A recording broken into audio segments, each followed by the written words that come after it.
दोस्तों नमस्कार। मुजफ्फरनगर में जो महापंचायत थी वो हो चुकी है। हालांकि एक नारा दिया गया अल्लाहू अकबर हर हर महादेव, जिसको लेकर काफी बवाल मचा हुआ है। कुछ लोग कह रहे हैं कि ये भाईचारे के लिए दिया गया, वहीं कुछ लोग कह रहे हैं कि अल्लाहू अकबर बोलने की क्या जरूरत थी। वहीं उसके तमाम बाद बहुत सारी वीडियो वायरल हो रही है मुस्लिम लोगों की, जो कह रहे हैं कि हम कभी भी हर हर महादेव नहीं बोलेंगे। हमारे साथ शाहिद हुसैन जी मौजूद हैं, उनसे बातचीत करेंगे कि वो क्या सोचते हैं इस नारे को लेकर। अच्छा, राकेश टिकैत जी ने नारा दिया अल्लाहू अकबर हर हर महादेव, तो दिक्कत क्या हो गई? देखिए, मुसलमान हर हर महादेव नहीं बोलेगा। इससे पूर्व ये आज का कोई नया एकांकी नाटक नहीं है। जब से सक्रिय राजनीति में महात्मा गांधी स्वयं प्रविष्ट हुए थे, उसके बाद से उन्होंने यही हिंदू मुस्लिम भाईचारा, ईश्वर अल्लाह तेरे नाम सबको सन्मति दे भगवान, वो रोजाना गाया करते थे। मुसलमान ने कभी इस बैठ कर कभी नहीं गाया। यहाँ तक कि देश का विभाजन हो गया तब भी मुसलमान ने इसे कभी नहीं गाया। आज माननीय नरेश टिकैत जी राजनीति कर रहे किसान के नाम पर, उन्हें पूरा करने का अधिकार। लेकिन जहाँ तक बात है उनके अल्लाह अकबर कहने की और उसके प्रतिवाद में हर हर महादेव कहने की, वो दोनों तरफ से वही कहते रहे। मुसलमान हर हर महादेव नहीं कहेगा, मेरी जहाँ तक जानकारी आज तक ऐतिहासिक रूप से। लेकिन जिस तरीके से वो कह रहे हैं कि इससे भाईचारा बढ़ेगा, आप नहीं चाहते कि भाईचारा बढ़े? नहीं, भारत में कभी हिंदू मुस्लिम का भाईचारा संभव न था, न है और न होगा, क्योंकि दोनों की विचारधारा का मौलिक अंतर है। जहाँ जहाँ इस्लाम गया वहाँ उसने इस्लामिक सिद्धांत के अलावा सब सिद्धांत फेल है। अभी देखिए, कब अब अखंड भारत की बात जब करें तो अफगानिस्तान भी इसी का हिस्सा था, पाकिस्तान इसी का हिस्सा था, बांग्लादेश इसी का हिस्सा था। जो हिस्से कट गए उनमें से हर हर महादेव कट गया, अब वहाँ अल्लाह अकबर रह गया।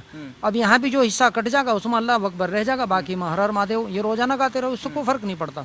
अच्छा, 2013 के दंगे की बात भी की गई। 2013 में जो वो दंगा हुआ था वो भाजपा ने कराया था, और कहीं ना कहीं जो हिंदू मुस्लिम भाईचारा था वो बट गया था। लगता है अब एक हो पाएगा? नहीं, ये पहली बात तो यही आपत्तिजनक है, भाजपा ने कराया था दंगा। भाजपा ने नहीं कराया था। हर स्टेज को तैयार किया था भारतीय किसान यूनियन के नाम पर श्री राकेश टिकैत जी ने। 27 तारीख में गौरव और सचिन की हत्या के बाद सबसे पहले जाने वाले अमीर आलम और राकेश टिकैत थे गांव में। उसके बाद 31 की घोषणा करने वाले श्रीमान राकेश टिकैत थे। उसके बाद 5 की पंचायत हुई थी लाख की सम्मान बचाओ रैली के संबंध में। 7 तारीख में जिसमें रैली हुई थी उसके संयोजक, संचालक, ऑर्गेनाइजर स्वयं राकेश टिकैत थे। तो जहाँ तक किसान यूनियन और राकेश टिकैत की बात है, दोनों के मतलब इसमें कोई पैराडॉक्स, विरोधाभास नहीं है। ये दोनों एक ही हैं, दोनों का एक ही मिशन, सत्ता पर काबिज होना। आज की तारीख में ये अपना सिर्फ अपने ध्येय को प्राप्त करने के लिए, राजनीति में आने के लिए नए नए रास्ते तलाश कर रहे। इसीलिए 2013 के दंगे में इन्होंने तब सक्रियता निभाई थी। उसके बाद चुनाव लड़ा, इन्हें 5000 से ज़्यादा वोट नहीं मिल पाई। हाँ, किसान के नाम पर ये लोगों को इकट्ठा करने में सक्षम है, वही ना होना भी चाहिए। भाई, राजनीति कर रहे तो सामाजिक रूप से, अच्छा जाट एक ऐसी जाति जो किसान के नाम पर पहले चौधरी चरण सिंह के साथ इकट्ठी हो जाती, अब इनके नाम पे इकट्ठी हो जा। उस मतलब अभी चौधरी अजय सिंह का मतलब देहांत हो गया, उनके नाम पे इकट्ठी हो जाती। अब हो सके उनका लड़का भी किसान के नाम पे नहीं इकट्ठा कर ले। लेकिन जहाँ तक बात एकीकृत हिंदू समाज की या समन्वय की बात, हिंदू मुसलमान, जाट मुसलमान, चमार मुसलमान, ये तो काल्पनिक है, सत्ता का एक संयोग है जिसे मिलने के लिए तलाश करते रहते हैं राजनीतिक लोग, वरना मुसलमान इन पर किसी पर कोई यकीन नहीं करता। लेकिन आपने देखा भीड़ जो आई थी, किसान आए हुए थे, वो मुस्लिम लोग भी थे, वो कह रहे हम भी काला कानून वापस कराने आए हैं, हम भी किसान हैं।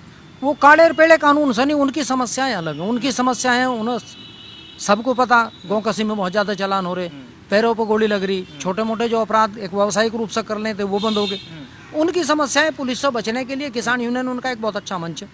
किसान यूनियन के नेता बहुत सस्ते अवेलेबल हैं, क्योंकि बीजेपी में उनकी बहुत ज़्यादा पकड़ नहीं है। तो इसलिए किसान यूनियन उनके लिए एक सुखभोगी व्यवस्था, जिसमें वो आसानी से किसान यूनियन के लोगों के माध्यम से पुलिस से अपना बचाव कर लें। अच्छा, आप जिस तरीके से मुस्लिमों के खिलाफ बोल रहे, कह रहे भाईचारा नहीं हो सकता, आपको नहीं लगता कि आपके खिलाफ फतवा जारी हो सकता? आप तो भाईचारा बिगाड़ने का काम कर रहे हैं। एक तरफ वो भाईचारा बढ़ाने की बात कर रहे हैं, आप कह रहे हो ही नहीं सकता। नहीं, सत्यता में भाईचारे से क्या मतलब? जब एक बात बिल्कुल तय होगी, ये धार्मिक रूप से बिल्कुल निश्चित है, सभी जानते हैं, मुसलमान दूसरे किसी भी धर्म के नारे को लगाना, दूसरे की सभा में जाना, दूसरे के पूजा स्थलों पर जाना, न कभी उसने किया न कभी करेगा। रही राजनीतिक लोग 1%, 2% वे भी परसेंट बनी है, वो माइक्रोन परसेंट अगर ड्रामा करते रहें, एकांकी नाटक करते रहें हिंदू मुस्लिम एकता के लिए, हम इस देश की हिंदू मुस्लिम एकता बड़ी विचित्र है। मैं आपको पिछले 70 साल के राजनीतिक इतिहास को बताऊँ। यहाँ जब लताफत अली और गयूर अली दोनों मामा भाणजे जीत जाए तब तो समन्वय बढ़ना और हिंदू बहुत अच्छा। उसके बाद अमीर आलम और मनोहर जीत जाए तब हिंदू बहुत अच्छा। लेकिन अगर आज हिंदू अपने कैंडिडेट को वोट दे रहा, चाहे वो नरेश बालियान रहे हों या उससे पहले वीरेंद्र वर्मा या इस तरह के, वो सांप्रदायिक हो जाए। ये बड़ी विचित्र बात है। जैसा जी एक बात और बताइए, जिस तरीके से गंगा जमुना तहजीब की बात की जाती है, लगता है गंगा जमुना तहजीब है? काहे की गंगा जमुना तहजीब? देश के बंटवारे का कर्णधार श्री लियाकत अली वो जनपद मुजफ्फरनगर के जमींदार थे। देश का विभाजन इसी मुजफ्फरनगर की जननी 1949 की अंतरिम सरकार बनी थी, उसके वित्त मंत्री खुद लियाकत अली थे। तो पाकिस्तान के बनने में मुजफ्फरनगर और लियाकत अली दोनों का एक ऐसा संयोग, उसी के कारण पाकिस्तान बना। जिन्ना को तो लोग